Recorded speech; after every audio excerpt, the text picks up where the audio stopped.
1212 Radio Culture. Yes, welcome to the bi-weekly lecture from the Rastafari Council bi-weekly lecture series. We're about to start the series, so we will be cutting across straight to the series. Please enjoy. Topic for today is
matter of fact, if we take it seriously, again, there we go. If you see the black people where they go to church and all that, they still hold on to a lot of Africanity, right? But this is the framework that you're dealing with, right? And the situation is such that you want deliverance, right? Slavery coming through, all those things. You want to get away from this. You want to be delivered. So the messianic thing fits in there. And there's so many reasons why the messianic thing fits into how black people to look at things. So the idea of His Majesty as a savior resonated with a lot of people, and in terms of how people read Jesus Christ in Christianity. So again, not to look at it and say, oh, why would they even think this? So there are so many reasons why things move in that direction. We can say the same thing on the continent of Africa too. All of it's tied into the colonial experience, and the neo-colonial experience as well. Okay, so when we look forward a little bit and we start to ask ourselves, say, okay, how these Western discourses influence the articulation, and the way we've described it has often led to the way we behave. Matter of fact, we build doctrines around some of these things. I'm not going to go into any particular details. Maybe these could come out during the discussions. But one thing that's evident is that because Rasta has been put in a sense situation, ostracized, things like that, kept out of the story, and resources stay there where be like Rasta don't have access, so Rasta have to struggle extra. We found a way, and the problems that come with it, ganja problems, case in your family problems in your locks and all that. We found a way we've had to, sort of like validate what Rasta be, find a way to navigate the world and say, hey, I'm legit too. We are legit, right? And in the process, most of the time we've relied on the Bible because that's what sort of like the people on the other side, they understand, or they value as document that have authority, and then we do the law too, we go to court, and then if we have we can speak the legalese, do the court thing. That too seems to be a way up. But all of these are great as vehicles, but if we understand, say, the framework really may not be what we deal, how a lot of people could do it if we had our own faculty. What we're talking about as the new faculty, which in other words, for me, is the ancient faculty that has been kind of like blurred by the Western kind of like winds that blow over our vision, right? But this is an ancient thing from permanency, Okay, so quick couple things. I want to really stay on this I wish, because I know, say, dear beloved, here could tell us some things, brethren there, where they could tell us some things about this point. Something lovely happened last time we vibed where Prof. Rio touched on how there be people where they no Sheda call themselves Rasta, where they hail His Majesty, But I think, say, it be something we take very, very serious, the thing Prof said, because people see the Most High Selassie as that on the continent way before people even try to articulate it like that. Of course, there be people who prophesied it before he was crowned in the West, right? But on the continent, there were people who just hail him as God of gods immediately. Where they don't know, say other people self go, anything else could happen. Just to come out of the culture, and as the Virgin go explain, and I'm sure some Virgin go just you could give some details, but Mango give some here. Like, the way the Africans see the king, right? It's a particular way, right? So like when beloved and, Virgin like that are talking about the Nyamikesia thing, if we take it seriously, but matter of fact, I see some articles of some Ghana thing where Ghana news outlet, where I know she'll say the writer be Rasta, where they talk about the Nyamikesia thing. When they pull, we pull it as Rasta, if the king is called Nyamikesia, and that's how the African sees it, right? It's beyond this idea of go take a Bible, go explain Selassie. right? Because these are ideas that predate. They happen way before Christianity come to play with our minds, right? So for us to be able to look at Celestine and say, yeah, Almighty, we don't need to have an argument. We don't have to have, maybe we don't even need to have a discussion like that about it. Because if the traditional place they tell you, say, there's no discussion about it. You just work with the meaning, right? It's just the circumstances, but not because Rasta has been put in a situation where sometimes we see like we have to seek accommodation. We have to, like all the tribulation we go through, like problems with locks and all that people, we find it necessary, like I just said a moment ago, to say, hey, this is why we're good. We're not violent. We're not criminals. We're this. We're good. And this is how we justify who Selassie be. But I think that there's another way. Basically what we're saying is we're talking about this new faculty. We have to start digging into these ideas and seeing if we can say things from this position, because I think that a lot of our people, whether from the diaspora or what we call the diaspora, will come to Africa. At least there's a place in there where they know, say that they go Africa to go see an African thing. And then when they come to Africa, they see maybe, they're going to run into more of things where it'd be like approximations of what they do for Jamaica, right? And we know what that they mean, right? That's when they go tell you, say they go show you what Rasta be, But if we take Rasta as King Selassie, strip it of the Rastafarianism where we know, strip it of the Ethiopianism that we know, strip it of the Ghanaianism that we know, right? Strip it off. And that's why I think His Majesty thing he say in that same speech where they talk to the world about, where he say the war thing, where they talk about the end of the speech. Some of us, if you read that part, that he's talking to everyone, including us, when he says that we have to get past our education experiences and environments.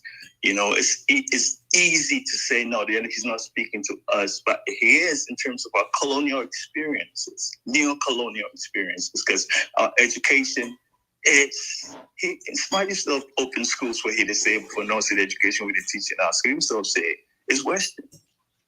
He say that. Right? So there's a colonial thing that the education is premised on a frame.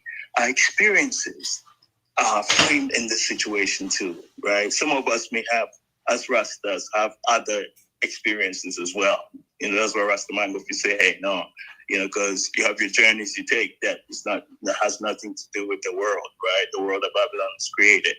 But our environment is a neo-colonial environment, Rasta. Make we accept that, right? So when Selassie said we have to get past that, right?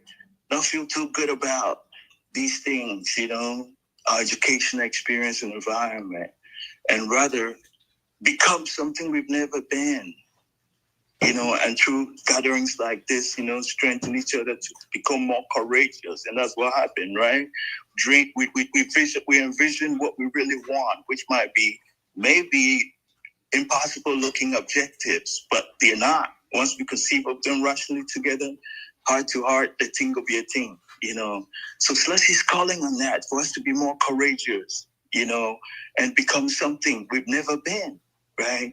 And that we will man to see in this new faculty of understanding as Rastafari. And the thing we say sometimes there's a thought that, firing off our creativity, our imagination, inventing, constructing new situations is like we're deviating from the core of who we are. But rather, it be those things, those exertions, those pushing of the limits where they take us, either anchor us deep to the root of who we are.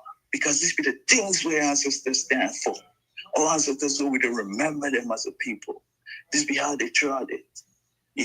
So I would love to leave it there and then make we see, can we just get in it and tell the brothers and sisters anything we'll flesh it out with, what does it mean to say Rastafari as an African, based on who we be, right?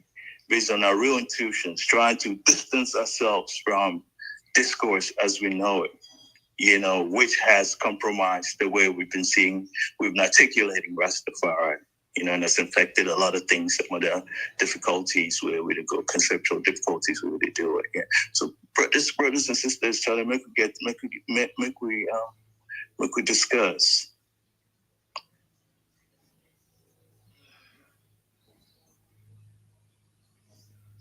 Rastafari. Yes, sir. Well said, King.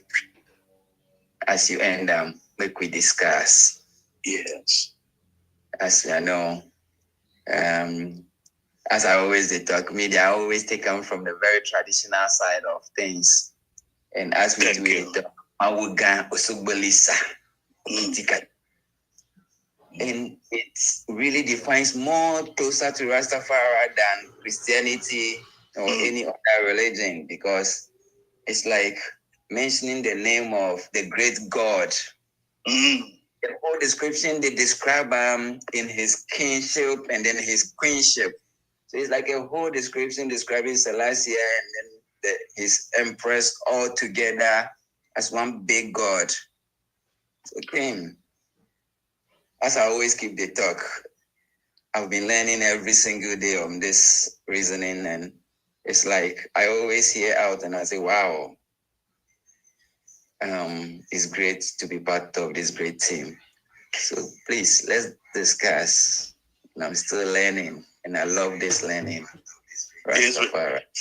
Last year, Rastafari said me so lovely, man. The way you use the words, the language. Yes, and the concept you draw it, both father and mother, right? Together. Exactly. Yes. Yes. The pen. Yes, so like I think thank you for the team so I think this kind of ideas, shall I make you to share them with us, make we speak it from our position, Yes, sir. Yes. Job beloved, Charlie, go for expound on Job beloved day. Yes, sir. It's online. Hey, Job beloved. Yes. On the we can make some connections for us, please. All right, one second.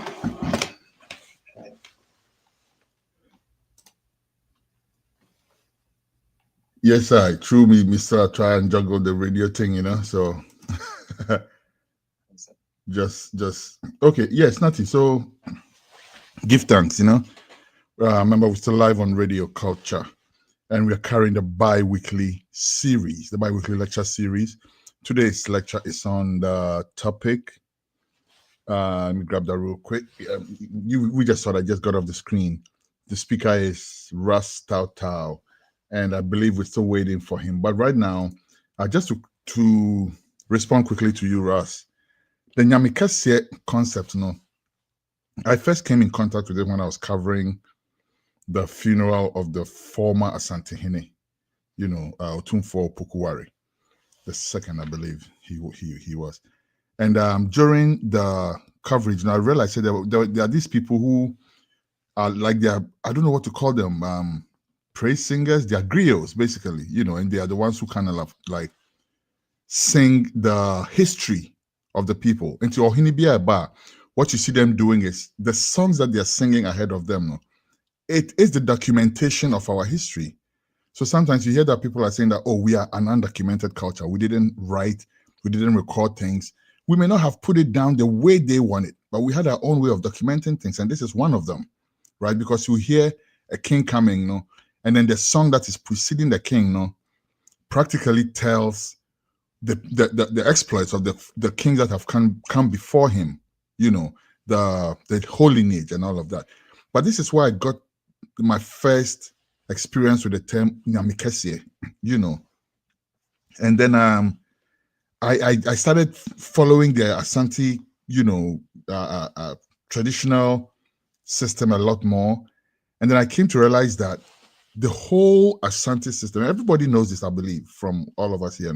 So Asante Nankasano, it wasn't even a nation per se, right? It was a collection of different nations who had a singular agenda. So this is what we have to do.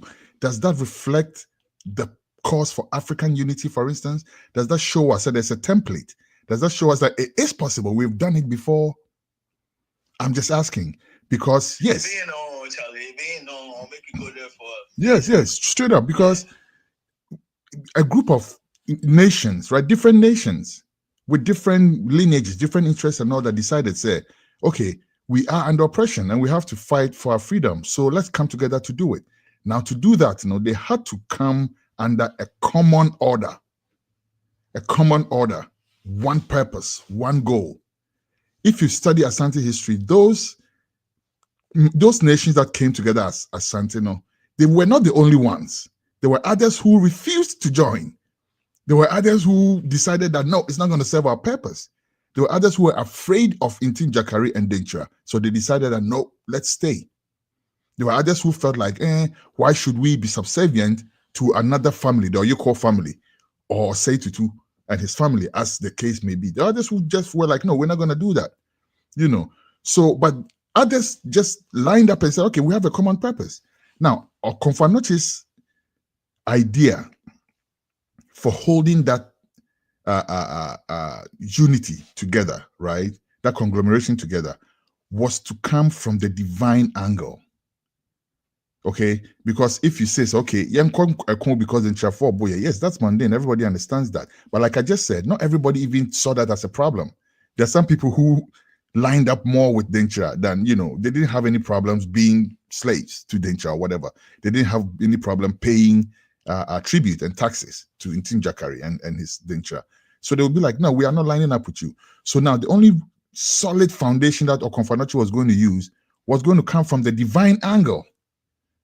And so he created, and Brethren, listen, there's a whole lot of things, the whole lot of research, the whole lot of other research and all that about the golden stool and all that. That's not my purpose here. And I'm not even the speaker. I'm just, contributing a point. But yeah, but take it or leave it. I don't know. The golden stool thing is another subject in itself that we can go into. But be it as it may, whether it came from the sky, whether they were hiding it in somebody's lap, whatever the case may be, it represented a solid, your friend is saying, organizing point for all the different nations that came together and decided to form Asante, right? So it was coming from a divine point. How is it that for all these generations, they have still agreed that the Oyoko family should be at the helm of things?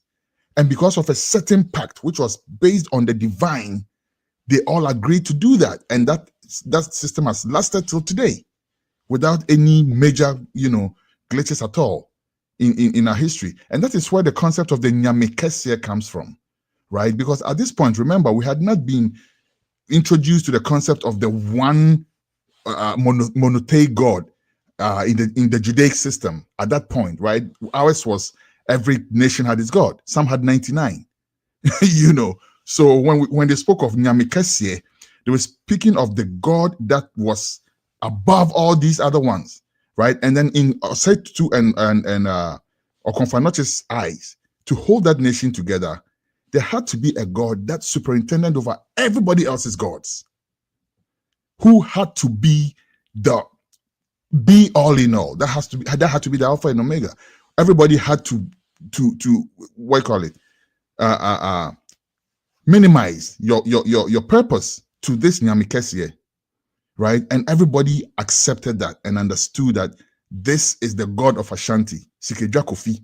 Sikejwa Kofi has his own throne. Sasante hine tenasia, yet the akunya is sitting in chain. The only few times that Sikejwa Kofi comes out, and I'm speaking from personal research that I've done, the only time Sikejwa Kofi comes out, they put a throne next to Asante hine and they put a Sikejwa Kofi on the throne.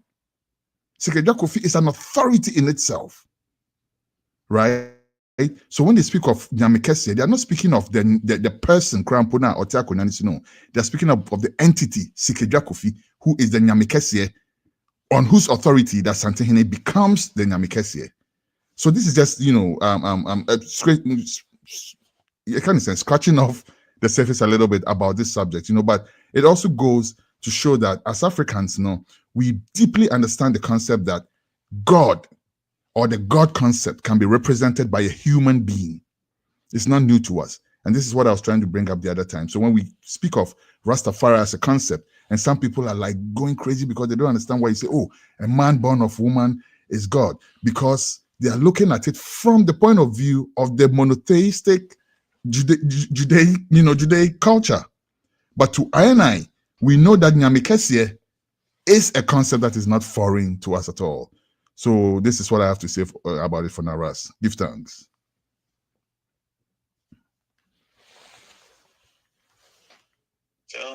Thank you. But if you come back, if you want to elaborate on something, man, think about this idea where, like in Rastafari studies, you come up on, radio culture. We did talk about ourselves in general discourse.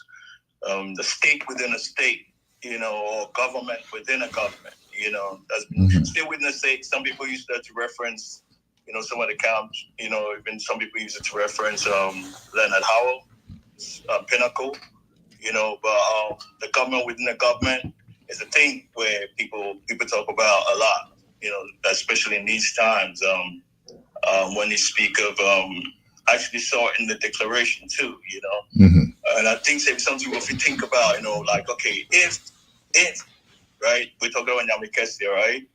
We're talking about King Selassie, where he be the government rests on his shoulder, right? Or him be head of a government, right? So Rastafari, if you say Rastafari people, like, be the government, where Selassie be the king, Selassie be the head, right? So why should be Rastafari government within somebody's government? You understand? So if we stand with King Selassie, then we the interface with governments on the basis of King Selassie. If you say we go sit there and say we want to sit at your table, like a Selassie go deal with any country, right? You know what I'm trying to say? Yeah. Is it? Yeah. So that I'll start trying to think about that. When you think of the God of gods, Nyamikesia, right? Yeah, he's, he think he gonna need a seat at somebody's table. He go try to fight for a seat at somebody's table. You know what I'm saying? Yeah. So that's what I'm saying. We should come at these issues, interfacing with governments or issues from that position, where it's like, we can deal with these things that have been set up, but where Selassie is a functioning head of government, Rastafari, you see. Yeah. So that's why I'm trying to just stick in that direction, So anybody have something to say on that? If you want to elaborate on that too, that'd be good. Yeah, I'll just add a little to that, based off of what you just said, Rasta, because I think that more times when even among I as Ras, because of some of our upbringing, the kind of early spirituality that was introduced to us and all of that, if we can call it spirituality, that is, I'm talking about the religions that we were born into and all of that. And because of that, sometimes it even becomes a bit foggy in our minds when we try to conceptualize that idea, of Nyamikesia and all that. But the truth of the matter is, even the Bible mentions that, right? Because if the Bible tells you about know ye not that you are made in his image and likeness, you can read it on the surface of it, right? And consider the grammar, or consider the lettering, or whatever it was used to write in, or you can dig deeper and ask that if you are in the image and likeness of anything or any entity at all, what does that even mean? And then you dig deeper into yourself and you find energies that you didn't even know was hidden in yourself, latent energies that sometimes you sit down and you look at things that you have done at yourself, right? And you see what energy inhabited you to do these things. Music is a good example. Sometimes you sit back and listen to your own music, or you sit down and listen to other people's music, and you realize there is a certain force at play, right? Bible says it again when they say that ye first of all, they say ye are image and likeness, and it also says that ye are little gods. Doesn't that the Bible say that at some point? So even if you want to take it from that perspective, don't the Bible tell us that we are little gods? If we are little gods, if you and I are little gods, can there be some bigger gods? I'm just saying, because currently as we speak, there's so many billions of people on the earth. So if you and I are little or mini or whatever gods, it means there are more out there. And I believe that there could be a hierarchy, And what I is saying to everybody as Rasta is that Haile Selassie I the first is at the helm of that hierarchy. And that is as simple as that. You know what I'm saying? Because if you want to dig deeper into that, we sit down and we reason, because that's what this platform and others like this is for. You understand? I do not take words on the surface of it and say, oh yeah, we read the Bible and it says John 3:16. I go deeper and find out our own 3:16. Enough give thanks. Enough thanks. Radio culture. Radio culture. Talk right now.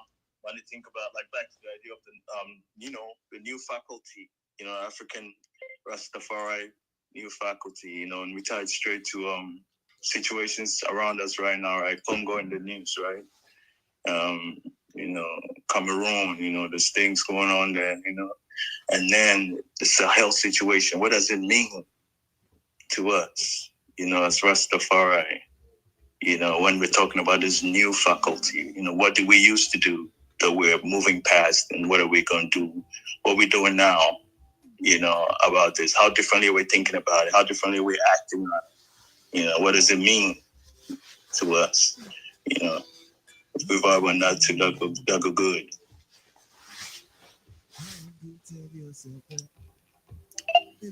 I don't know if Doc or anybody would like to go on that, but after they've done, I have just one or two things to say about that. But I would like to make some more erudite heads, if you will, go on that first.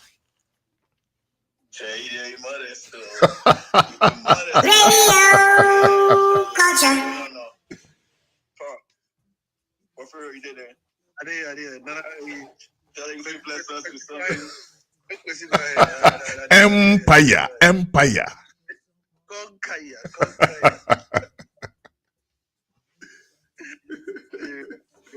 So forward,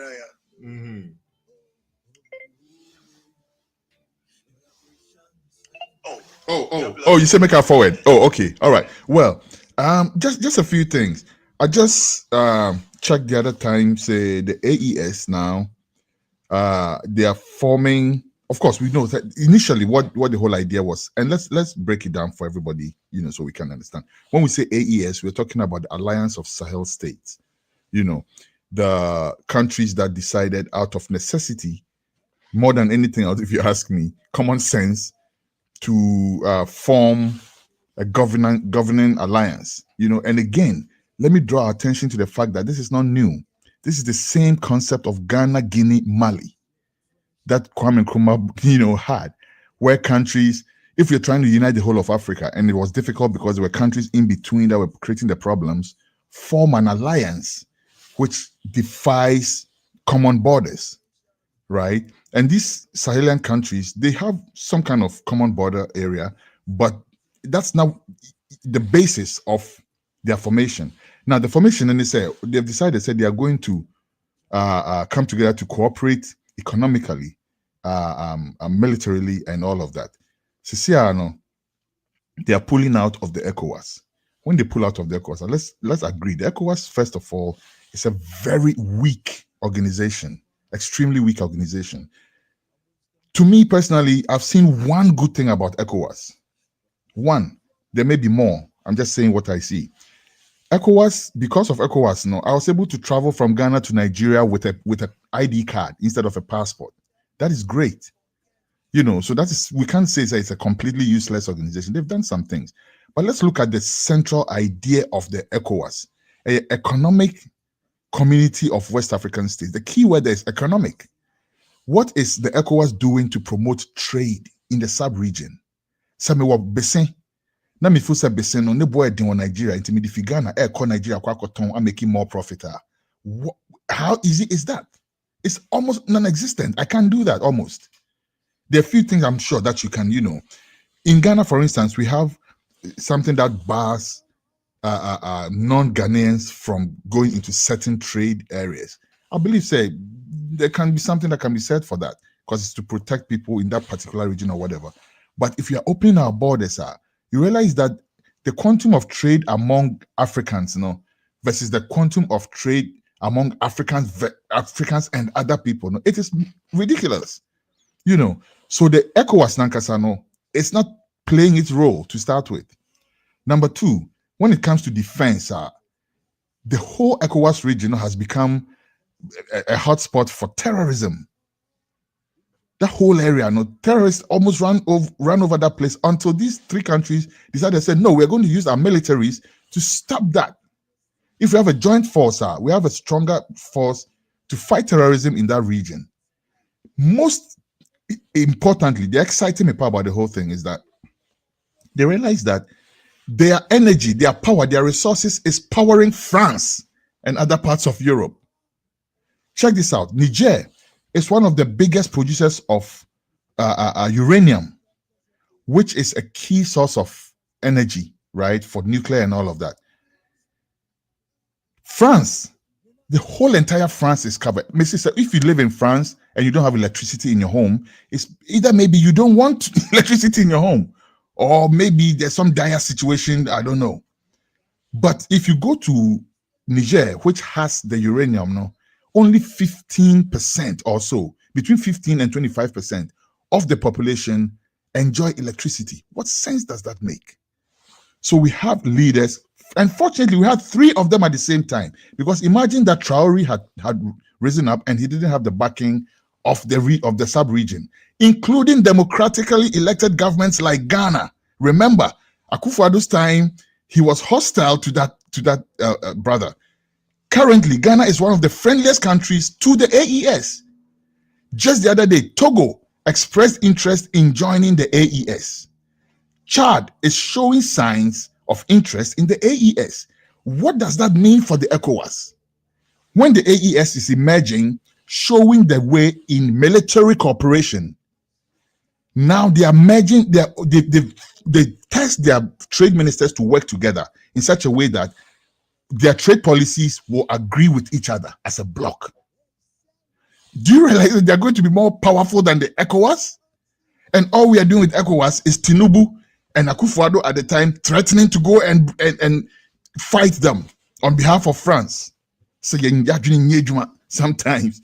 But thank God, it looks like things are changing, because now we have leaders who understand what the situation is. They are pushing out France from these regions because it doesn't make sense to keep that status quo, right? So these leaders are saying, no, we're going to do things differently. We are going to organize our military differently. It's not going to be based on defending France, so that our militaries seem to be like a backup force for France. That's not happening anymore, and all of that. So my key thing, I don't know how to feel about this anyway, because the ECOWAS, like I said, at least I was able to travel to Nigeria on a passport, so I feel maybe they could have done a little more with that. If not, that's a young ECOWAS AES there. Then I don't know, because they are showing the way, personally, if you ask me. And one more thing, the disadvantage, right, of the AES is that they are all landlocked countries. All of them are landlocked countries. Imagine if the AES, with all the policies they have, everything, with all the resources they had, everything, had access to a seaport, right? And that's where the cooperation comes in. I'm happy Ghana is cooperative. I'm happy Togo is cooperative, because both countries have seaports, and some other countries that are showing.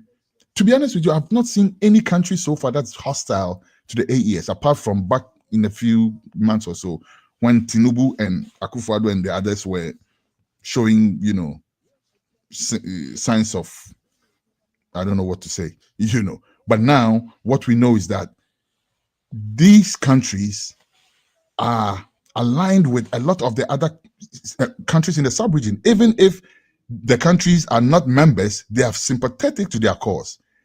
Some of them, I think Guinea also is offering diplomatic support, meaning that there are countries which do not want to deal with a military government, right?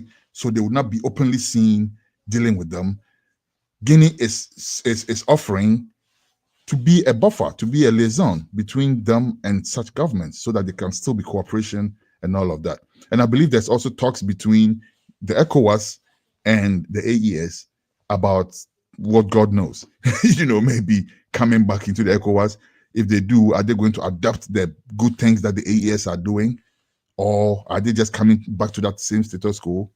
I don't know. But remember, as I wrap up, say, these people living, they're not just living, they're living with resources, they're living with people, they're living with landmass. So now when we talk about ECOWAS is a much weaker force because it is weaker in numbers, it's weaker in resources, and it's weaker in geographical area. Enough thanks. Radio culture. Transmitting online. Thank you, serious, yeah. So, as Rasta, how would they look all that? How would they put in the extend your thing to the Congo too? How would they look all that with the Congo and Cameroon? Yeah, situations on the continent. Like anything anybody want to say about that? Because the Congo situation is like us right there too. Before pick up and run again. Yeah, so we don't. I think. Yeah, I don't think we have to stop looking at these issues, because this new faculty will have to deal with that, right? So, any thoughts?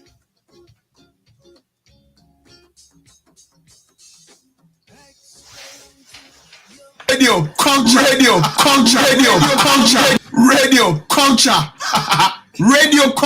Right now, do it.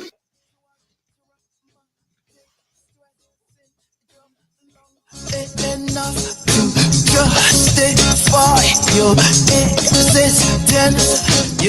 existence in the danger, yeah. Out of danger, yeah. Around the danger, yeah. From the danger of. We talk about a little bit, maybe for here now, the liberation theology, where it's in the story, because I think that one too, they help us think about how we approach the situations where we face, So anybody want to say something about that? I remember the last time, Prof. Wiro, I'm going to get you raised the point that the focus doesn't necessarily have to be that, right? I remember you said something like that. So Prof. Wiro, go bless us with something on that. Right now, do it. Yes, I Rastafari. I give thanks. Man, give thanks for the week. I did enjoy everything where to go on. So man, give thanks. I think say before man could get to that point, few things man want to touch upon. The first, I think, is what where we started the conversation from is this whole idea of what frameworks does Africa and African people bring to this whole concept. I want to touch on the whole idea of father mother, right? This idea of the divine, kinship and whatever you want to call it. If we look, for instance, among the Akan conception, we have Nyami and we have Nyamewa. Even though Nyamewa has seemed to have taken a little bit of backseat since the whole idea of monotheism was introduced into our realms. We look at our God. We have Atana Nyomo, father, mother, same concept. We look at our Evers. We have, Maulisa, same concept. And, I and I, forefathers and foremothers, projected everything based on a deep study of nature and what is around. When we cast our minds even back to ancient Kemet, we see this idea of Osa Oset. And then out of Osa Oset, we have Heru.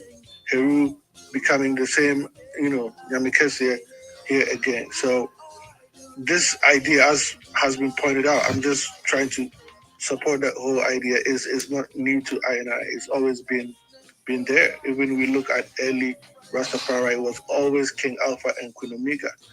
It was later on that the emphasis was shifted, and we can go into why some of those things happen. But we also even see that Babylon, which tried to copy I thing, right from ancient Kemet, where I'm talking about the Vatican, right? And then even with their system, the person at the head of that system is known as the Pope, or in other words, Papa. You know, the Father, giving him even a position also of some kind of divine kinship, where he's a ruler of both what would be considered to be church and state, right? So even with that, we see the whole concept, the whole idea of a template. Really and truly, one of the things that we for always remember is that we don't need to reinvent nothing in this time, especially if we are prepared to just look into I culture and liberty. Everything has already been provided by our forefathers and foremothers, right? The templates are abound, as I had the item, expressed earlier on. Now, this whole idea of looking at the consolidation that is taking place today among ones and ones, and looking at, even as Emperor Kwesi pointed out, looking at the formation of a group of people such as the Asante. I think that one of the things that we can learn, and we should be learning from something like that in this time, and this not only occurred with Asante, but we look at the same thing happening among the Zulu and other places across Africa, is that in this time, we need to focus more than ever and at what we be, who we be as Black people, period, point blank. That is, what do you call, Paul Bogle in Jamaica said, cleave to the Black, right? He didn't say cleave to Yoruba or cleave to Fon or cleave to Akan or any of these other people. He said cleave to the Black. And then we also see in Haiti. Anyway, then you hit something, or you go feel elaborate on that a little bit when you get back to it. I don't want to distract you, but I think you say the Black, no, where you're distinguishing from some other situation positions. So please, when you have moment, you go feel come back and elaborate, please. But I don't want to put you from Haiti, though. Please, yeah. But cleaving to the Black means that we are not looking at our little allegiances. Our superriding allegiance is to the fact that we are all members of the Black race.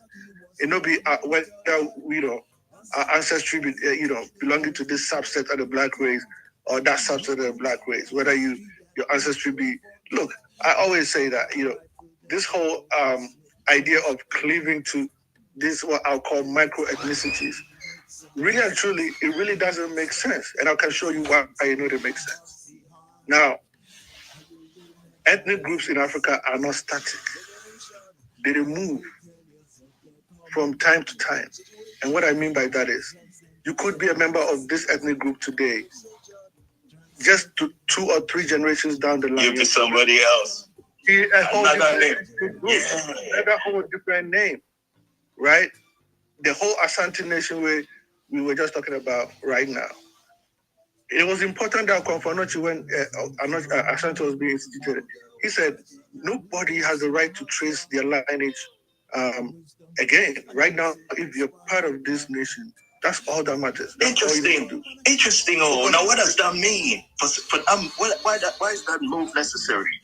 Why does he have to say that? Go ahead, please.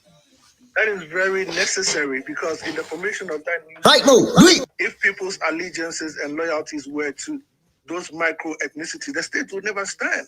And that's the same thing with the face in Africa right now. When you talk about Africa unity, the first thing people go tell you, say, oh, Afadidawa and the go fit be, we get so many languages. We get so many languages. Where I say, so how about Europe? Right? Look at Europe right now. They have the European Union.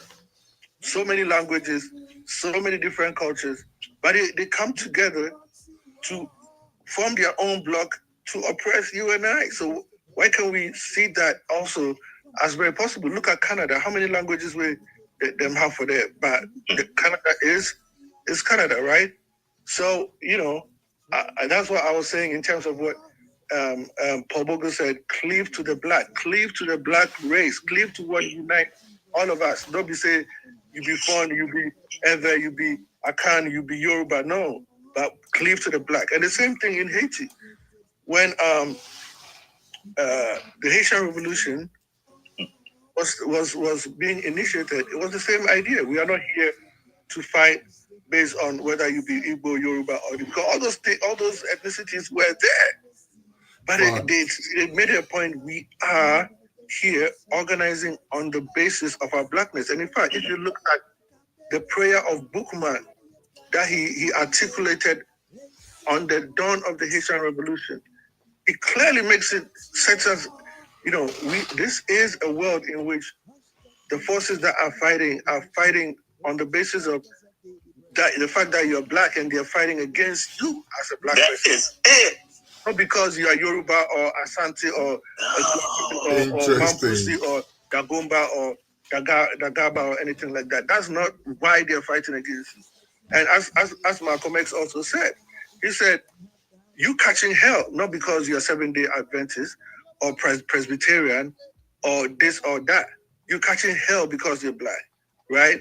And so this whole idea of looking past these micro ethnicities and cleaving to the macro identity, which is black, which is what we need in this time. And this is what our elders, such as even Leonard Howell, Marcus Garvey, tried to articulate and in the past. And then when His Majesty also talked about the formation of the Ethiopian World Federation, this is the whole idea that he was projecting. And even the fact that he made a state, multiple times that I am the king not only of Ethiopia, but of all black people all over the world.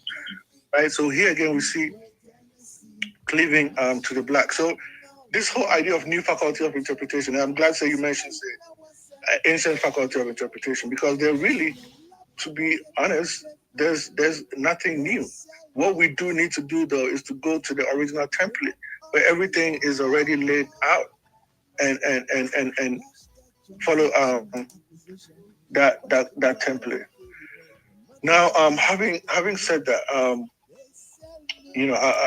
don't want to go into how things shifted from this whole earlier embrace of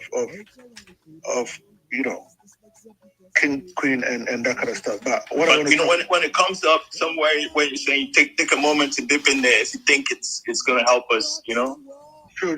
Get the thing, please. Yeah. But I also want to, as by way of a segue, right, dip a little bit into when His Majesty was asked about, why he's a king and all these things, and he straightly said, all these things are just titles, right? It doesn't matter whether I'm a king or a military ruler or a democratic leader. I think the point that matters is, am I or are we working for the benefit of I and I people, right? That's the most important thing. That's it. We into the discussion of, the AES, right? I think that it was very significant when Mahama was being installed as the new Ghanaian president. Yep. And he himself acknowledged it, that when Ibrahim Traore, was invited to come up and shake him, he received the loudest applause from the Ghanaian audience. And we got to ask ourselves, that's something. Some of the reasons why, this happened. I mean, I think that one thing that people can see is that this AES, in as much as people would like to bash them and say, they came to power through coup d'etat and we don't want any coup d'etat and all this kind of stuff. I think one thing that you can't really take away from them is that they are working on behalf of the people. Basically. And because of that, people across the board, whether those who are in those AES countries or even those who are outside, recognize that. Look at Ivory Coast. Ivory Coast is one of the most reactionary governments that we have in the whole West Africa. But and we see that even Ivory Coast, according to them, they're kicking out the French military. And we have to ask ourselves, Why is Ivory Coast doing that?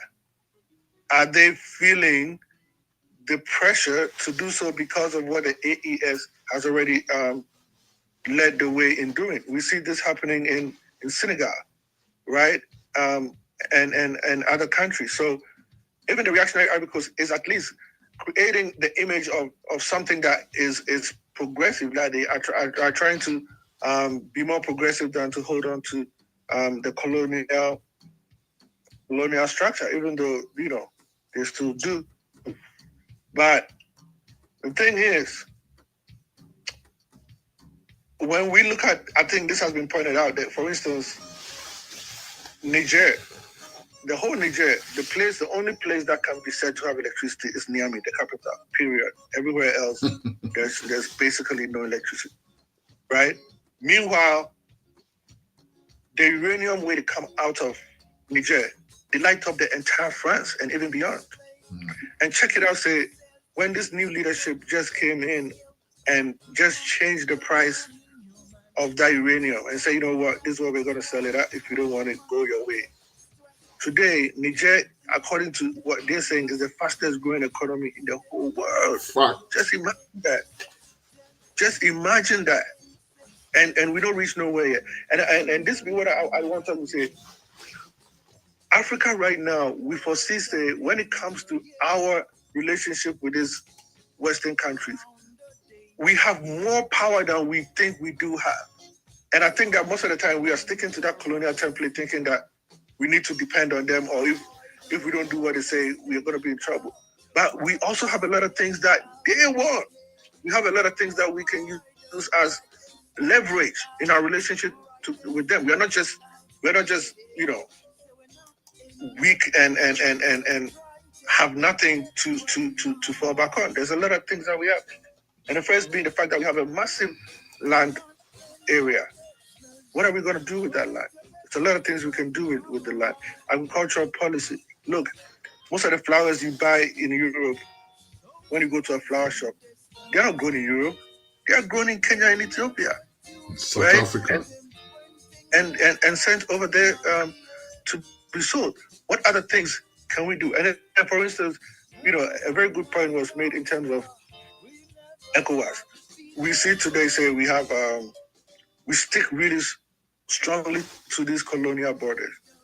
But can we imagine if we have the courage to break down these borders and have a free flow of people throughout ECOWAS and by extension the whole Africa? The whole idea, say, things will collapse, that'd be false, because we see, look, if you go to London and just take a train, the next moment today France, take another one, the next moment today Belgium. The whole population in Holland has not moved to England or anything like that.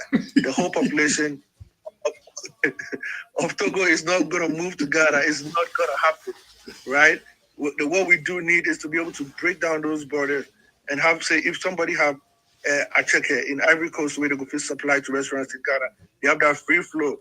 If somebody have maize where they go fish supply to, people where they demand maize in Mali, we have that free flow. Break down the thing, because to me personally, holding on to these borders is also holding on to colonialism, because colonialism is what created these borders in the very first place. You know what I'm saying? And that also brings us to the whole idea of the Congo. Mm-hmm. Let's not forget that the Berlin Conference, it was originally known as the Congo Conference, because when those people were, before they even sat down to carve the whole Africa, they were over there just exploiting everything that they could out of the Congo. But the other European nations said, Charlie, they make all these things out of the Congo. Where me to go claim, then make all this money from resources and free labor and all that kind of stuff. So Germany go claim Namibia, England go claim Ghana, Nigeria, France go claim, Senegal, Mali. This one go claim here, that one go claim here. Equatorial Guinea go be claimed by Spain. All these countries, right? So if today we are saying that we want something better for our people, one of the first things we need to do is to break down whatever was established by this Berlin Conference of 1844 or whatever time that happened, and that is very important to our progress. And I see that, as Empire pointed out, the AES idea is not a new idea. Back in the days of Kwame Nkrumah, we had the Ghana-Guinea Mali Union, and that was to be the template for further integration for the whole Africa, right? So we need to look at that and see, in the current dispensation and state in which ECOWAS is in. And really, ECOWAS, they really don't do much. They, in terms of protection of our people, they don't do much. In terms of trade, nothing much happens. In terms of movement, nothing really. So if this AES is setting the right order, why not? For me, it doesn't matter whether they are military or civilian or whatever. If the people are moving forward, through their leadership, then that is great. Oh, yeah, they are. Just excuse me, just sorry to butt in, Rasta, but they are military. But have they killed anybody? That's the question. Right. These are military government, but what are their human rights record versus So just a quick point over there, yeah, man. Very good point, because that also brings to full circle the whole idea of the Congo. What you call Rwanda is a civilian government, but look at what they're doing in the Congo, right? Supporting this M23, and in the final analysis, aiding the West to further plunder the resources of the Congo, which has been going on even before 1844. That's the same situation which was responsible in the murder of Patrice Lumumba and him being dissolved in acid, because they never wanted a leader to rise up in the Congo who is actually going to demand that the resources of the Congo be for the benefit of the people over there. And since that time, look at Congo. I hear that there are more than 120 different paramilitary groups in there. Who is funding all these paramilitary groups? Where are they getting their guns from? Where are they getting their uniforms from? Which governments are behind them? The United Nations have been accused several times of war crimes in the Congo, right? Stealing minerals in the Congo, raping women, and all these kind of things.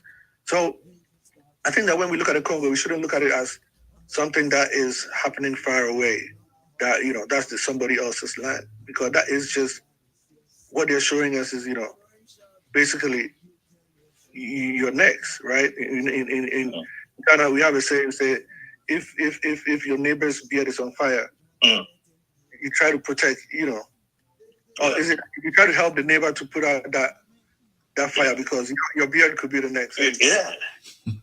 As Rasta and Rasta, you have it's slightly more nuanced than that, Rasta. Almost if I with your home.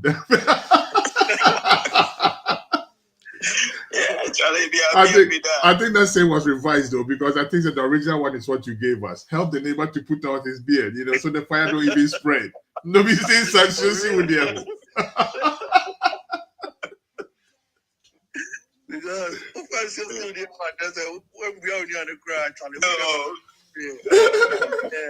So I think saying all these things we talk about, all the feedback into the original idea of liberation. That is where Rastafari stands for, liberation of black people, right? And as Ras Kwesi mentioned, the whole idea of liberation. How does your divinity, or how does your divine concept support your liberation? Or we can rephrase that and say, how does your divine concept, or your concept of spirituality lead you back into colonialism or into enslavement? So I give well, Charlie, the way you end be the place for start to. Serious thing. You talk about all the things we say for here. Where you reach right now, the way you understand the thing. Everything give us small before. As you say, Martin to go and say Martin there, right? Charlie, Prof, please. People fit give us something around that one? Answer that question. Yeah, Mango could touch on that small because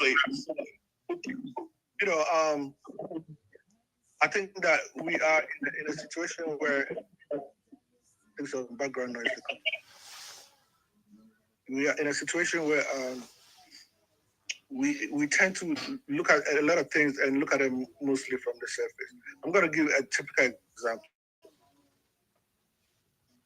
Today, we have a lot of evangelism going on in Ethiopia, right? And by evangelism, I mean that a lot of what do you call them here? Conservative Christian groups are trooping into Ethiopia to evangelize the people over there.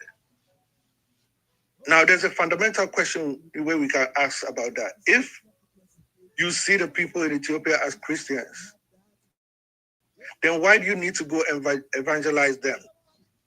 Unless for some reason you think that there is something wrong with what is going on in Ethiopia as far as their spirituality is concerned. Radio culture. For them as Christians in the first place, which is an idea that has been articulated over and over again, that the Ethiopian form of Christianity is not real Christianity.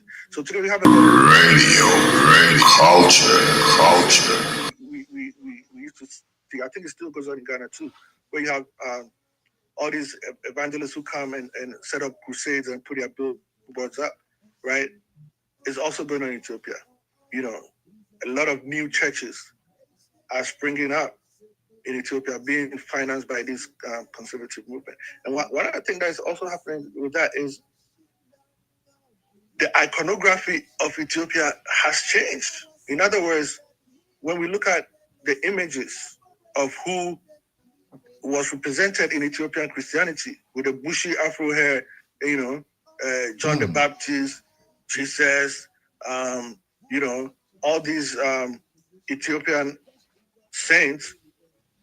Today, we see that those Afros have given way to the same image that the rest of the Christian world projects as being the savior of I&I people. So the question becomes, for instance, as an Ethiopian or as an African by extension, who is now embracing the iconography of the enslaver?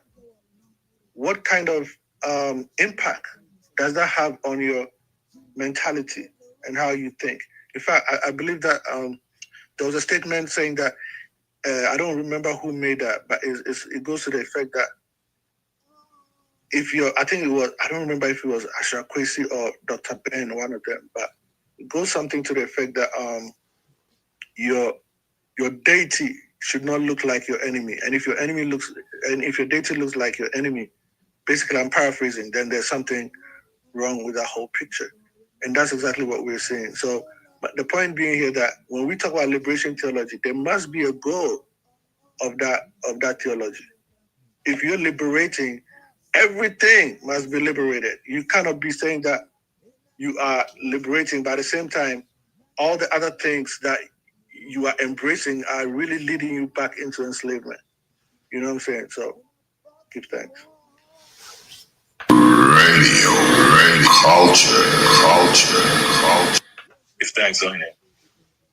Thanks. Yeah, Charlie. Anybody want to talk a little more about that one? Because I see the liberation theology thing. Basically, if you're like, working with the Most High, working with the ancestors, right?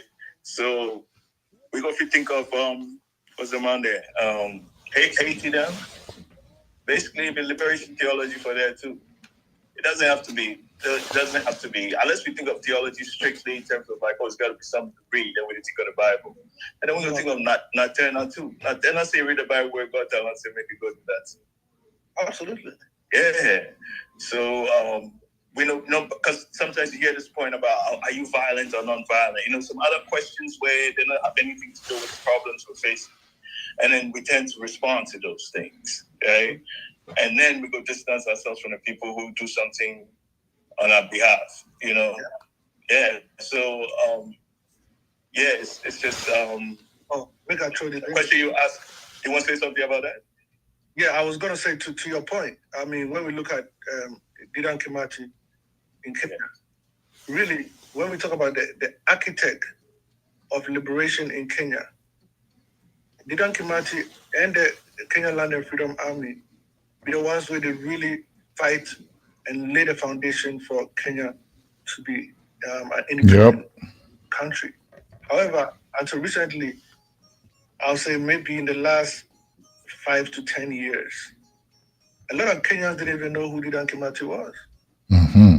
In fact, it was illegal for you to even mention his name. True. Like, yeah. True.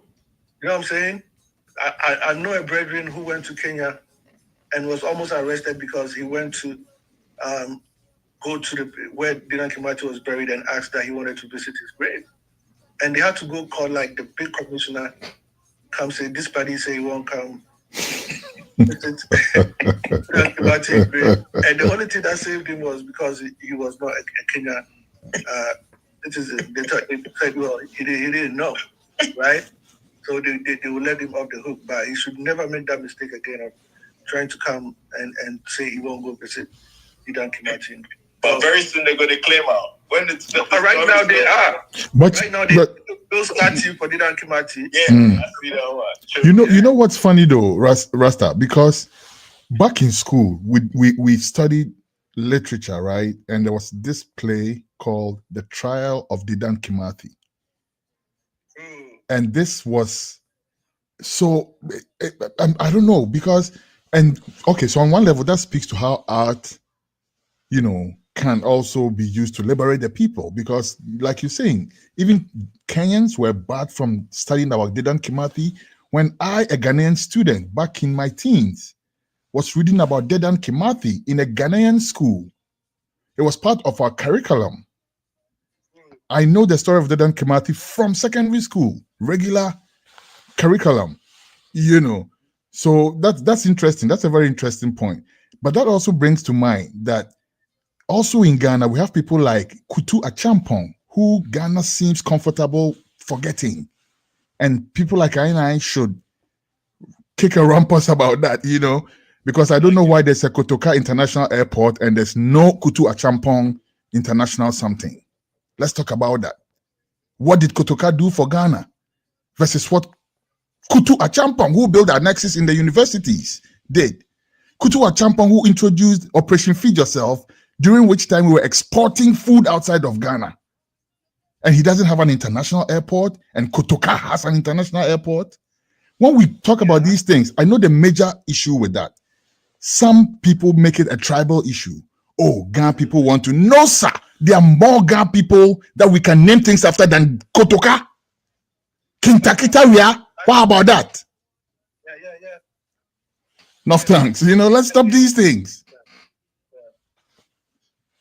The whole idea of also, thinking, say, a certain land, because a certain person belongs to a certain ethnic group, and yes, that land has to be the things of that ethnic group. It's a false. It's idea. bogus. Yeah, it's bogus, because some time back I know there was some ruckus about naming the Accra Sports Stadium after Ohinija or something.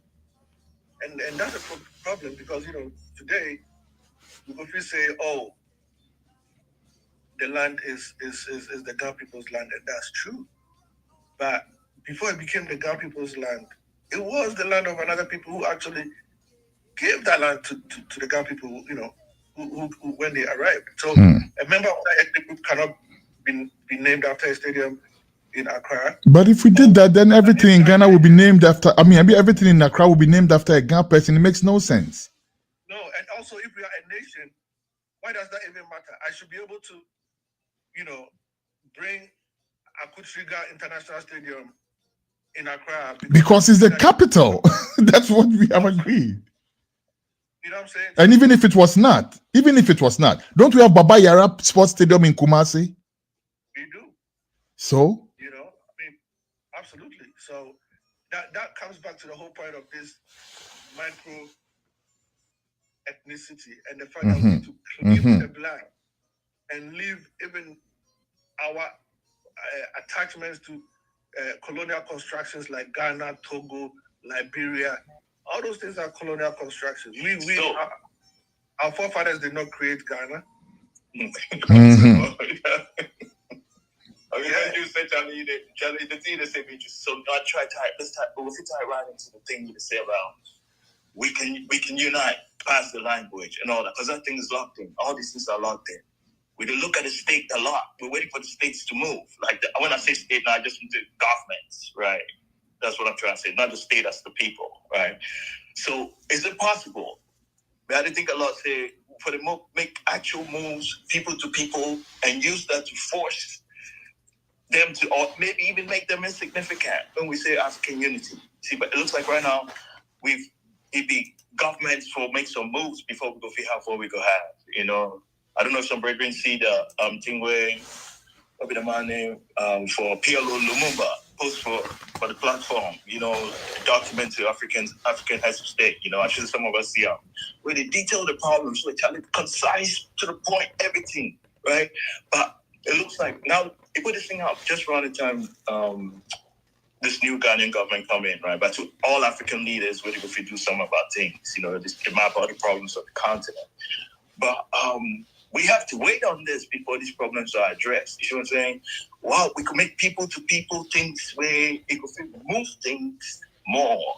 You know, I'm just thinking of a state of, you know, not looking too much at government and thinking more about what we should do as people to people and see that's powerful enough. Like we think of, say, okay, yeah, it's a force, you know, it's this force of where they actually, I mean, like, but look at the ganja thing. The reason why they formulate that type of reform is because of what the people said, what people brought to the table that was dominant. So they say, industrial and medicinal is what you want, we'll give this to you. If you went there, we say abolish cannabis right now. I mean, abolish prohibition.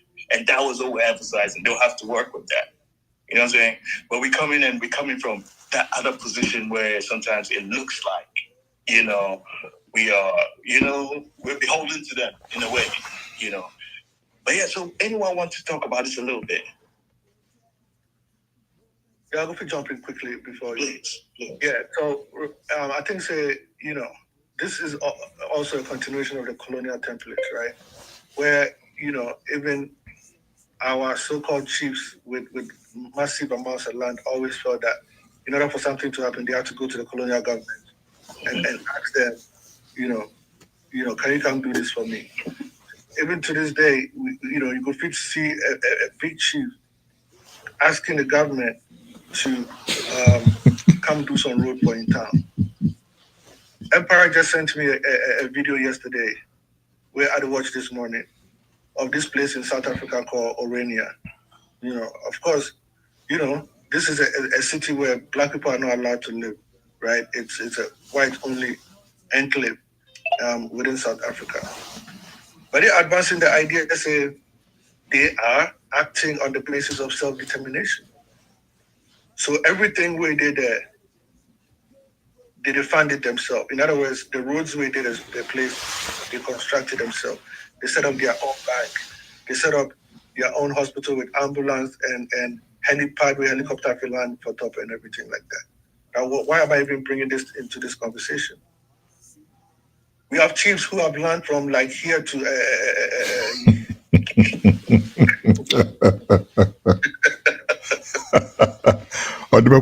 V8. oh, master. You have this resource, and you be V8 where you fight for. Meanwhile, these people I tell you about, all they do, they say they figure out say they could fit use the agriculture as one of the backbones of their whole thing in South Africa, there, in the Orania there. So they capitalize on having 2 harvests, one for wheat and one for maize every year. And they actually, like, when they harvest the wheat, they spend about 20 hours a day quickly to harvest all the wheat, sell it internationally, and then plant maize right away so that the maize will be ready for the summer season for them to harvest as well. Now, the question I think I want to raise here is say, all these chiefs with all this land, why would they fit identify products where we go fit have our people grow on these lands, right? And export it in ECOWAS region, in the entire Africa, internationally. I mean, we shouldn't think of ourselves as, if we don't wait for the government, nothing will happen. I see, even a big place like University of Ghana, everything they go as the government to go do.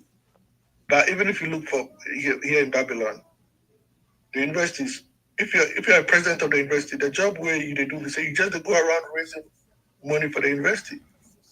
The rich people in Ghana are not asked to make any kind of contributions, even to their own neighborhood. You go to see somebody where you rich like that. Meanwhile, the roadway they house in front, full potholes, they're not even required to what are you also giving back to the society? I mean, what are you doing for the society? You know what I'm saying? So coming back to the whole chiefdom thing, all this land, we foresee it as a powerful resource we could be used for the benefit of our people, and not just be beholden to, every little thing we want the government. I mean, why we need a government to come do a borehole for our area before we go get water? That should be able to be handled on a very primary level. So, give thanks. Yeah, Empire, make a jump in real quick. So you see the same video that you watched, that you referred to, right? I also watched it, and one of the many things that hit me straight away is this. Take this script, flip it around, and put it in a black neighborhood. Let's chew on that for a second. Take everything that Dr. Wiro just said, right? Prof. Wiro just said, and then imagine that as a black community, vibrant black community, which is like precision sharp like that. We're growing wheat, we are cutting it within 20 hours. We back to growing corn on the clock. Like, this is how we're going to function. There's the discipline for that. There's all the resources. But check this out though. Isn't this something that these people probably picked from Marcus Garvey? Or some of the many things that we have put out as things that we need to do as black people? Because we know for sure, I don't mean to cut it, we know for sure that Mao Zedong from China implemented Marcus Garvey's idea. Not only him, this party from Vietnam, what be named? Ho Chi Minh. Ho Chi Minh. He also took Marcus Garvey's idea. I see. Said it himself. True. I see. True. So the whole thing we say, we did talk a lot about things before do. That's the point. Or somebody else will do them. That's the point. That's the point. We're putting out the template, and it's like this, and these people are operating from Africa, remember? They're in South Africa. These people have their own money, remember? When you go in their place, you can spend South African money, you can spend dollars, you can spend any foreign exchange, which is recognized, and then they also have their own money based off of their own, listen, and it's a small little example. But I watched that video critically, and I'm like, everything that's in here, we have spoken about before, not today, from generations ago, about how I have to pull resources together to make sure that we're, surviving as a race, as a people, as all these things. And now on our own continent, these people are doing it and barring us from coming into that community. You cannot even go there as a black person to stay. But I think that one thing that we should also see is that they have embraced a certain ideology, and that ideology is driving them to do the things that they're doing. And that ideology is a white supremacist ideology. They intentionally hide behind the idea of cultural preservation. Yes. Yeah, so that it doesn't come as if they are racist. Right? No, I'm saying this point to say that we also, as Rastafari, have an ideology in the very same way that they do, that can also drive us to achieve the things that, and even, we achieve the things that we want to achieve. And even as a model for all of I people, it's very, very possible is what I hear Emperor saying, and I totally second that. And also driving on, and this risky ground to trod, but we have to speak, because again, if you check this out now, these people, like you just said, are saying, okay, we are preserving our culture, and based on that, it has to be strictly us. It's not the first time we're seeing this. We see that we've seen that before, right? We've seen that in even governments, right? Like world recognized governments and all that. So that is there. But then again, when it comes to us as Black people, and I saw an example of that in, I think it was Haiti, where it was also like an all Black enclave where no white people could go. And the Suriname, there you go, Suriname, give thanks. And the brethren was explaining that to be said that the gods there are angry, after all these years of what they've done to Black people. The gods in that community, every time they see a white person, they get aggressive, So I've heard people who may want to put it side by side, but check this out though. When it comes to I&I, we are very quick to open doors and let people, now we have people I saw videos of people who are going to a Kennedy shrine, white people that is, and being, what you call it, your friend is saying, say your boy, yes, your meanings, they're kind of saying, baptize your more, saying, and then they become possessed, and now they are like authorities in there, and we see Chinese people wearing kente and their chiefs and all these things. What is wrong with us? What is wrong with us? Like when it comes to us, we are quick, and sometimes it's because they bring us to this level of survival. So when there's some brother somewhere who, like we were just saying, the chief even, right, all that land they there, but at the end of the day, all the things where his eyes they see, get some. You know what I'm saying? So now if we want V8, somebody cannot, hey, take this one, give me V8. For lack of knowledge, my people perish. I within the communities, it's also time to bond with the traditional authority and let them feel good about themselves. I like what is going on with Santino and his group there with the chief that they had, that they've been visiting the Wulomo and all that.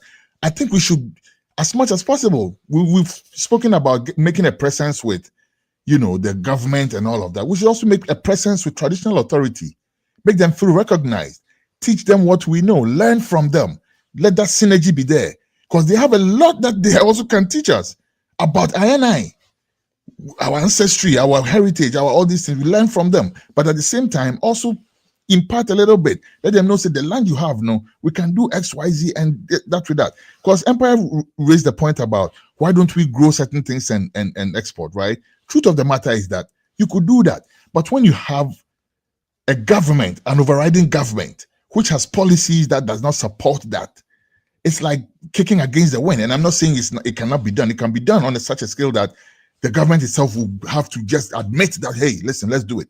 Let's face it, bad example, but Apeteshi, right? Once upon a time was also banned. It was banned. That's why it's called Akpeteshi, Akekpeteshi. It used to be contraband. You understand? Now the people were persistent. That no, that's what we drink. This is our drink. We're going to make it. We're going to drink it. After a while, the government was forced to give in and regulate. Bad example, like I said, right? But this is we can definitely do things like that. We can definitely make sure that, okay, this is a resource we have seen in our area. We grow cashews here. We're going to put our resources into growing cashews, right? And we're going to plug into the world market because you know what happens with cashew as an example? India controls the world cashew market. India goes around the world buying cashew from smaller countries like Ghana. So you see quality cashew coming from Ghana, we don't have a region, but it is labeled as product of India. And you go to Costco or you go to BJ's or all these places and you buy a small bag for almost $20. How much of that $20 is my uncle in Brunoha getting? About $2 if you get to check it out from that bag, if he's lucky. So this is what we have to do. Once we coordinate our knowledge, our resources, our energies, everything together, let the chiefs do say, okay, cashew no krana ye biano. And I'm happy that the current government is doing something about that. They are introducing a cashew board and all of that. The cashew board will negotiate proper wages or proper money or proper remuneration for the farmers and stuff like that. But I guess the point I'm making is let's make the synergy stronger between ourselves and the authorities, the traditional authorities, as we've already spoken about, the political authorities, all of that, because whatever decision they take affects us. So we should be able to, make a good impact on that. Yeah, man, give thanks. Radio culture. Some years ago, I was in London where I realized, when you go buy the Ghana yam, when you go to India man, them shop, the Ghana yam is cheaper than when you go to the African store. So I said, but how is this possible? Because you would think that the Indians are maybe buying from Africans to sell at the Indian store, but that is not so. It's the other way around. Indians have Indians in Ghana who ship the Ghana yam to the Indians in London, and they are able to mark it down and sell it at a price that is lower than what everybody else is selling, so that everybody else can come and buy from them. So I'm saying that to say that this kind of idea is present among other people. They come into our land and they're able to make all these moves, right? And sometimes, as Emperor said, sometimes the lack of knowledge. But in this time, we can't simply, limit everything to the lack of knowledge, because we have a lot of people within our society who are also knowledgeable. How can we bring that knowledge, to, as Emperor said, to inform our leaders, our chiefs, and all these kind of people, to make sure that, the ordinary man is also able to tap into, some kind of income generation, even if not on the directly local market, on the international market. Why can't, those things be happening, right? If the Indian man can sell us our own yam, why can't we figure out a way, to undercut and also, sell our own thing?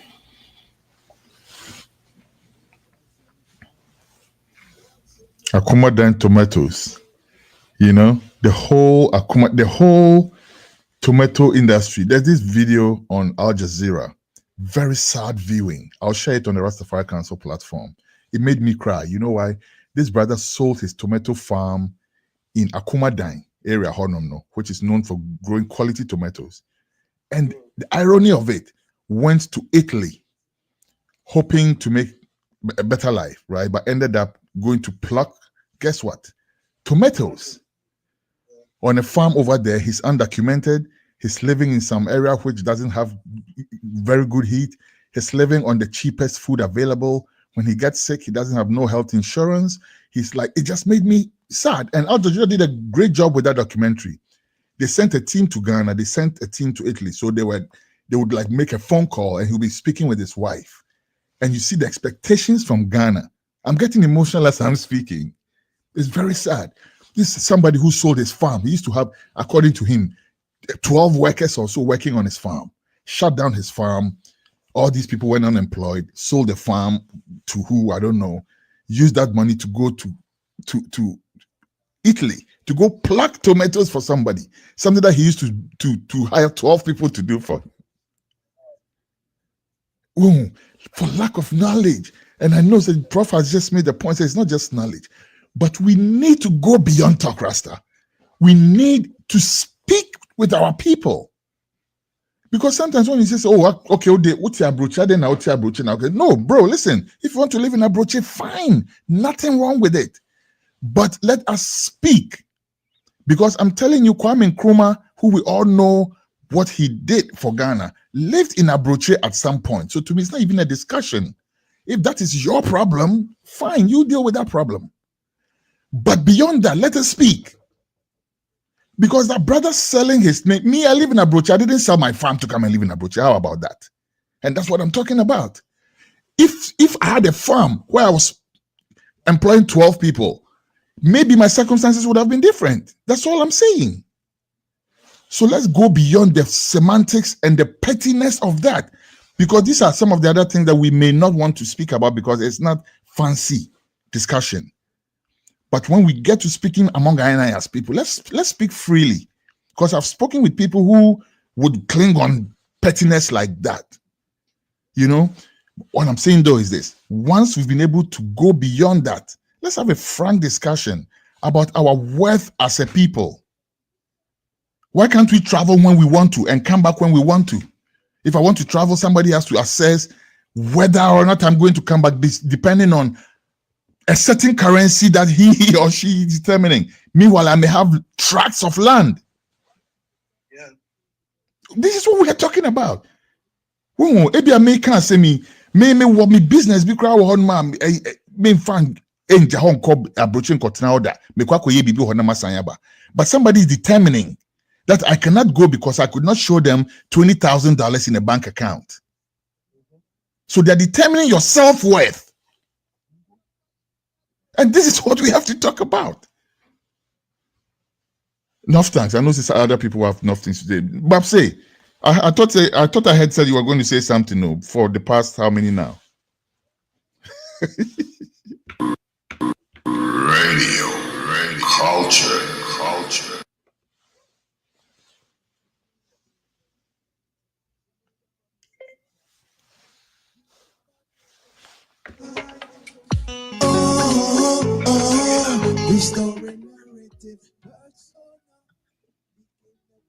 So can I come in now?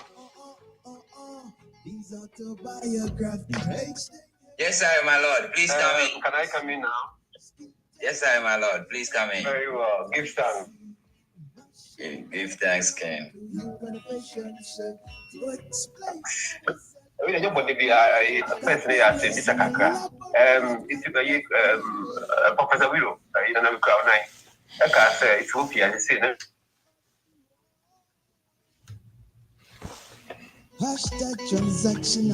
there's evangelization.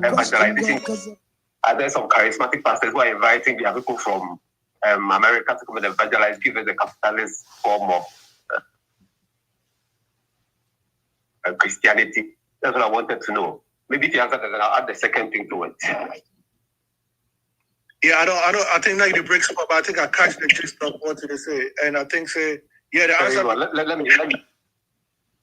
And the answer be yes. There are organizations here, conservative organizations who are interested in advancing their angle of what they deem to be, quote unquote, the real Christianity, and they are exporting that over there in Ethiopia. But are there Ethiopian charismatic pastors who are inviting them, like for instance, collaborating with them? That's what I wanted to know. But that's always the case. There's got to be a collaboration before that whole thing can, materialize. And I'm asking. And it doesn't mean the white man has got some art you have to learn. I'm sure the white man has got some art you have to learn. And you want say, I got for by near or my bab or Africa. The guys have been saying, I have buzz my near what your friend is saying, one of the satellite TV, your friend is saying, satellite TV babu area no more. And it will be tuning into the Mavico stations. And I was surprised. I'm on 42 Kente. Omo Kachi, Bruno, Ivory Coast, Ivory Coast, Mao. That was what was happening. About for the Bayano, they came to divide us based on the divisions they have there. Division here, nobody's worried. We have to learn this art, baby. We have to learn this art. Don't you understand what I'm saying? It's an art you have to learn. Okay, I get you, but I think you're saying that it be our own art, right? This is say idea near that our own.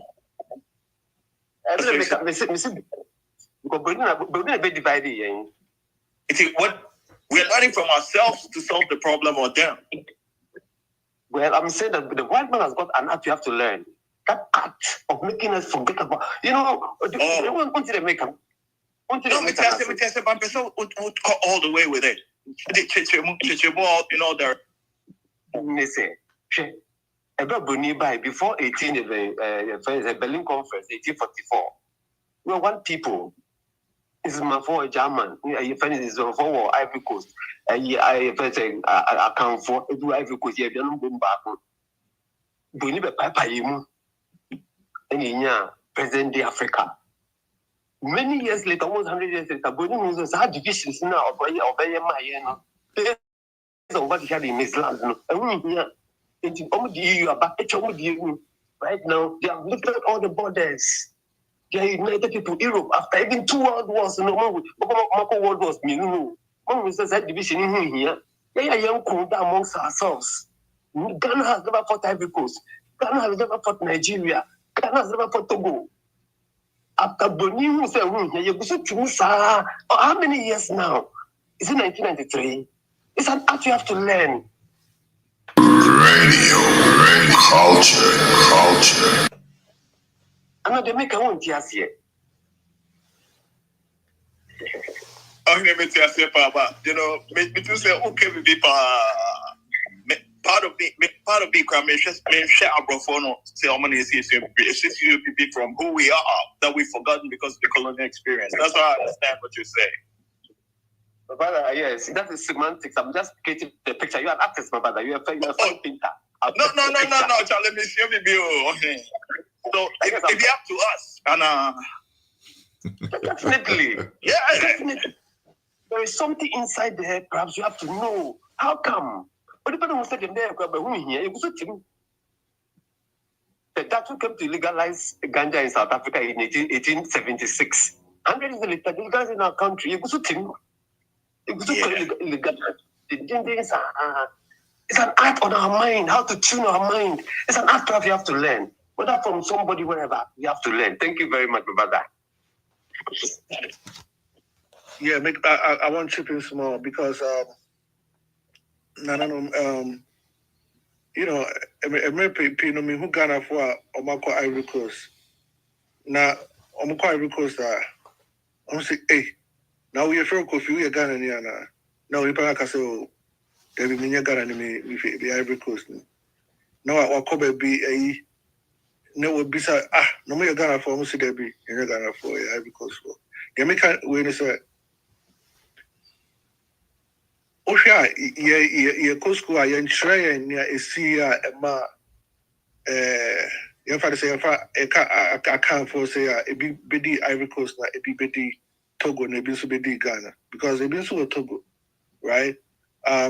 You know, ABI a bit, ABI said, you ever for a big Ghana, and a big what Togo, a big Benin, but you can't Ivory Coast, ne Ghana, Diana, you said I am 2 months in the or additional and I say in Comayabo if you crap on should anticipate a then a new force a biwa Ghana and a biwa a Ivory Coast a Sirena I can for be brave Ivory Coast. In fact, Ivory Coast the country no over 45%, yeah, I can.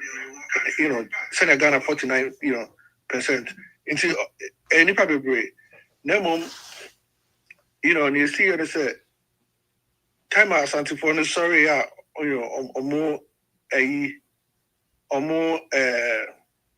minor tray, I can't stay now, a be what Ivory Coast near the as I'm trying to be deep, be so. Into time out, Emre, friend is saying, Sagranti war, Nisi, Sagranti war, na Emma, your friend say, Abrofono. Almost ship Kumasi scatter Bibia Honomo. And your friend says, sometimes no, Ivory Coast, no, and yet under a British and now French and now BBI. It is I want this year. One to pray upon Yana French for here, they are fast. No more bet set it a hot as almost a colonial enterprise. Introduction said, sir, I can't find out more on Omaka called the Ivory Coast as a British foreign, so no more, so I can't follow more. Omaka could do a Omoga Ghana, and Omaka could do British fast. In a Omo Togo, so Omosaka could do a French fast. Into the American cuisine, sir. Never be over a terrible. I say, who say, we call Ivory Coast no, who had the grass and was say, hey, now must have Ghana for one. There be almost safe to Ghana for, ye nipa bako. So as I can say, into a serious sa abako semini idea said be able to me at near maybe a see as about ye social studies ne history books near there. Sunday man in your friend is saying me who Ghana social studies history books at least me know are more sure about Nema colonialism by Abuaye was a colonialism. Now we try we are a better than 100 say, you know, about from the boy and I said I'm be prying. Into Nema said, you know, in commodity Nema said to me a dream also it means so I don't know into that's it.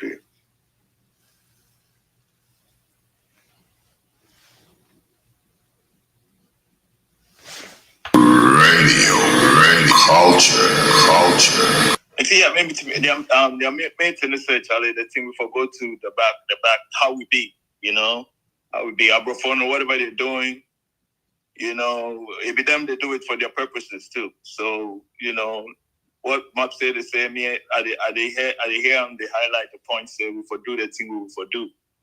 You know, so if we see the ganja law, no, that makes sense. We look around, no, that makes sense. But just say, Charlie, that law says, no, for this, you know, for day inside that what law, whatever, rather than say, oh yeah, you know, this is how white people do them, so we go do them, right? Yeah, because they do something where seem like say they're ahead of us. No means say maybe the way you go on think about it, no be the way we for do them, you know. So that be what I did hear, I've said to say in one way. You know, like we for to think our own thoughts and follow through with them. And you know, like Prof to say, no matter what we do, if it work, it means it's rooted in the template. So we for move and we for use, we for be okay with the ideas we come up with, you know.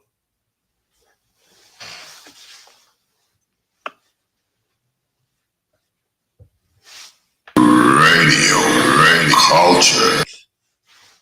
Good things that we go fit make any progress if we always do it on them to create a thing and then we can follow, right?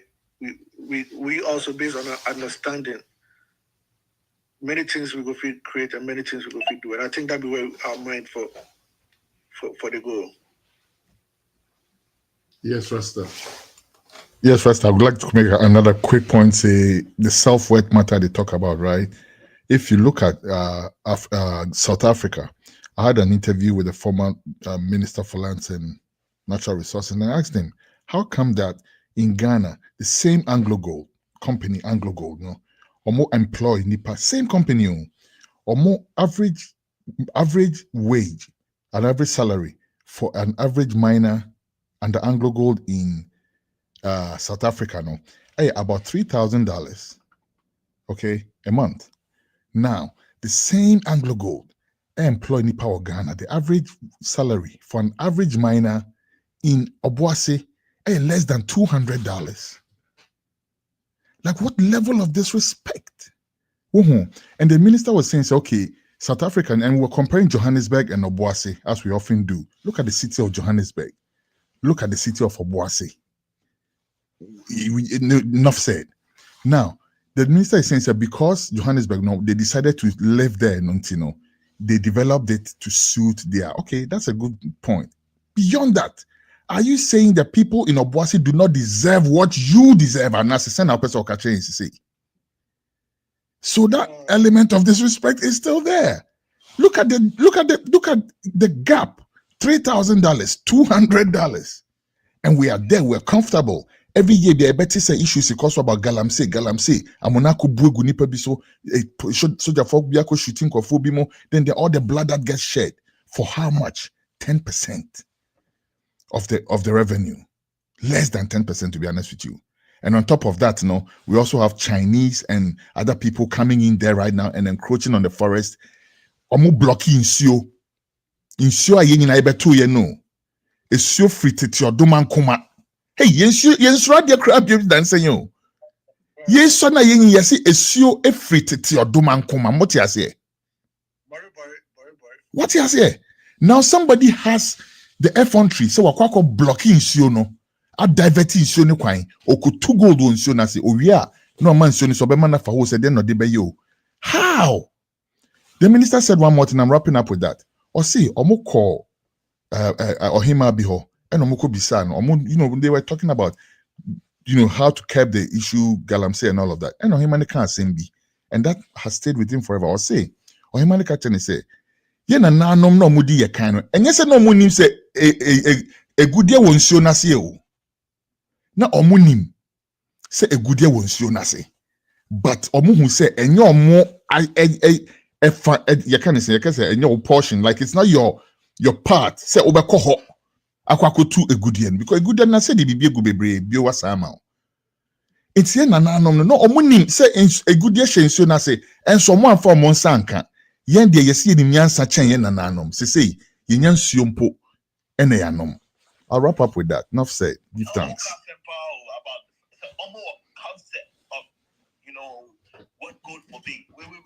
Rasta, nobody taught Ghanaians how to mine gold, though. We knew what it was. Before AGC, AGA, whoever came to Ghana, we were mining gold. When Mansa Musa went to Egypt with gold, no, and you've been a bit too much, no. Portuguese for bar, no, I say Elmina. Elmina. Yep. Enough said.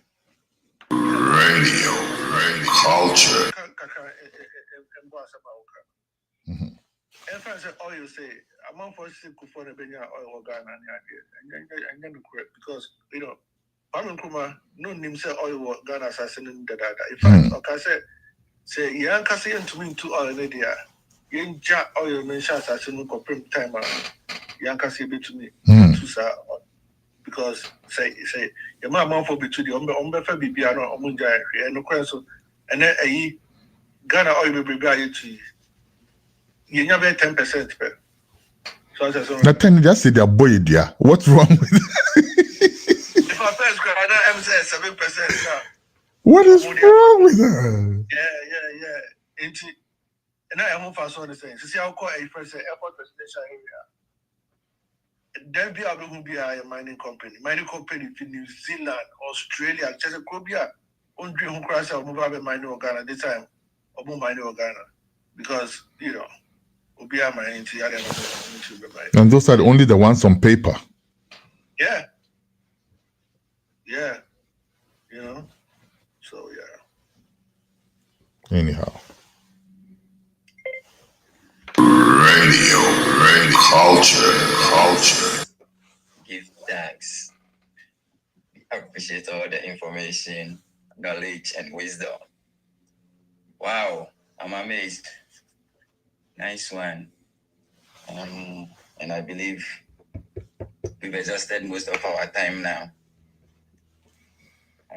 At this Gensha, if there's no further questions, we'll ask the presenter to give his closing remarks, so we can call it a day. Thanks. Give thanks to Ras Thau-hau one more time. You know, thanks for Charlie. Well, thanks for everything, Charlie. Yes, and you know, I'm just here for Charlie. Give thanks one more time. You know, good reasons, good reasons. I think so. If we build on these things some more, you know, if we talk about this new faculty of understanding, you know, the African Rastafari, I think if we keep the build on these, because if these things will go guide us, you know, because me, I know say Charlie. I learned a lot from this thing, you know. So give thanks one more time to all the brethren, you know, Prof, you know, Jeff Beloved, you know, Martin, you know, everybody, you know, Ras Thau-hau one more time, everybody with here presence, you know. Yes, Selassie I love every time. Right, let's. Radio culture. I will also take this brief opportunity to talk a little about Rastafari Cooperative Farming and Marketing Society. As this whole discussion is about economic empowerment, and I believe strongly say it's all about we empowering ourselves as Rastafari, and I believe that is one of the bases of this reasoning. Be that Rastafari Council aimed to promote agricultural enterprise as a means of economic empowerment and community development. As His Imperial said, I emphasize the significance of cooperative starting. The cooperative movement has long been known throughout the world. Cooperative must ultimately play a highly important role in the growth of our economy. Daddy B make we do a bit, and we would like you to have a brief look because we try call out and we decided say we would present some of these few things in any gathering we will find out. And I believe this will be one of the brief gatherings where it will be very important. Such things can also be shared on. We will encourage members around here to buy shares from this cooperative. Those who already have shares, to encourage you to buy more shares because a lot has been done, and very soon we'll be doing special presentation on this on the shareholders platform. We'll be sharing some flyers for people who will be interested to buy shares into this foresight, this great idea that we're trying to put together. So just not to take enough of your time, we've already hit our 9 p.m. target. I will leave it as such, and thank you all for being part of this presentation. Give thanks. Won't go along with it no more. She made a promise as a child. She never broke her runs.